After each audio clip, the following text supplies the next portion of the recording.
معاملہ بڑا ہی ہمارا جو ہے عجیب ہی ہے ویسے، کیونکہ ابھی آپ نے نماز پڑھنی ہے۔ نماز کی رکعت میں آپ اللہ سے مانگتے کیا ہیں؟ دعا کیا کرتے ہیں ہر رکعت میں؟ سورہ فاتحہ میں اہدنا الصراط المستقیم، اے اللہ ہمیں سیدھے راہ کی ہدایت دے دے، سیدھے راہ کی رہنمائی کر۔ دعا یہ کر رہے ہیں، اور اللہ تعالیٰ کہتا ہے اسی کے دعا کے نتیجے میں نے یہ کتاب تمہیں دی۔ الف لام میم ذالک الکتاب لا ریب فیہ ھدی للمتقین۔ تمہیں ہدایت چاہیے، تمہارے دل میں طلب پیدا ہو گئی ہے، تم متقی بن گئے ہو۔ متقی کسے کہتے ہیں؟ جس کے دل میں طلب پیدا ہو جائے مجھے ہدایت چاہیے، مجھے اللہ کی فرما برداری پر رہ کر زندگی گزارنی ہے، اس کی نافرمانی سے بچنا ہے۔ اگر تمہارے دل میں طلب پیدا ہوئی ہے تو یہ لو کتاب وہ ہدایت ہے جو ہم نے نازل کر دی ہے تمہاری رہنمائی کے لیے۔ تو یہ اللہ نے ہماری اس دعا کے نتیجے میں یہ کتاب دی ہے، لیکن دعا ہدایت کے لیے مانگتے ہیں، پڑھتے صرف ثواب کے لیے، اسے ثواب کے لیے رکھا ہوا ہے۔ حالانکہ اس کتاب میں کہیں ایک بار بھی نہیں لکھا ہوا کہ یہ ثواب کے لیے آئی، ایک بار بھی کہیں نہیں لکھا، اور اس کے صفحے صفحے پر رکھا ہوا ہے کہ یہ ہدایت دینے آئی ہے، زندوں کو رہنمائی دینے آئی۔ ھدی للناس وبینات من الھدی والفرقان، یہ پوری انسانیت کے لیے ہدایت بنا کر نازل کی گئی ہے، اور ہدایت بھی ایسی جو ہر انسان کی سمجھ میں آ جائے۔ بینات من الھدی والفرقان، جو حق اور باطل کو علیحدہ علیحدہ کر دینے والے۔ یہ اللہ فرما رہا ہے جس نے اپنا کلام نازل کیا۔ لیکن ہم دعا وہ کرتے ہیں، لیکن پڑھتے صرف برکت کے، بغیر سوچے سمجھے۔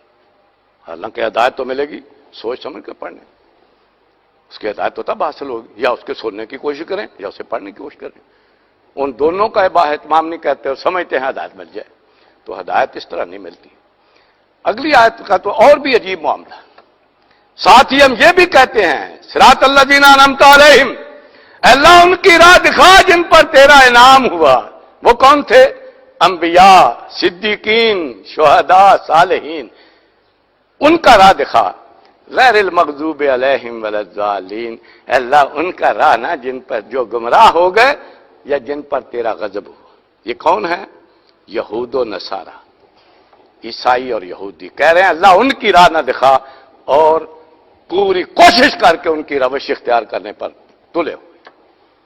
انہی کا لباس ہمیں پسند ہے، انہی کا رہن سہن ہمیں پسند ہے، انہی کی تہذیب ہمیں پسند ہے، جس کے پیچھے جو ہے بکٹوٹ دوڑ رہے ہیں، اور دعا یہ کر رہے ہیں کہ اللہ ان کی راہ سے بچانا، اللہ ان کے راستے پر نہ چلانا جن پر تیرا غضب ہوا، اللہ ان کی راہ سے نہ چلانا جو راہ سے گمراہ ہو گئے۔ دعا یہ کر رہے ہیں، اور پیچھے بھاگے ہوئے ان کی تہذیب کو اختیار کر رہے ہیں، بھاگے ہوئے ان کے سارے چال چلن پر جو ہے وہی ہمیں پسند ہے، انہی کی ہمیں شکل و صورت پسند ہے، انہی کا رہن سہن پسند ہے، انہی کا لباس پسند ہے، انہی کی تہذیب پسند ہے، اس کے پیچھے لگے ہوئے ہیں، اور ادھر دعا یہ کر رہے ہیں کہ اللہ اسے بچا۔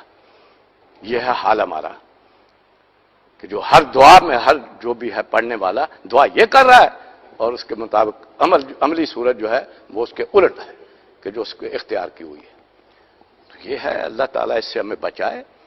جو ہمارا اصل مقصود ہے جس کے لیے اللہ سے دعا کر رہے ہیں، وہ کتاب ہمارے پاس موجود ہے، اور اس میں سے فرمایا ہے کہ جو اس پر یقین رکھے گا وہ اس سے بچ سکے گا، اور اس کے سامنے پھر کامیابی کی منزلیں رہیں گی۔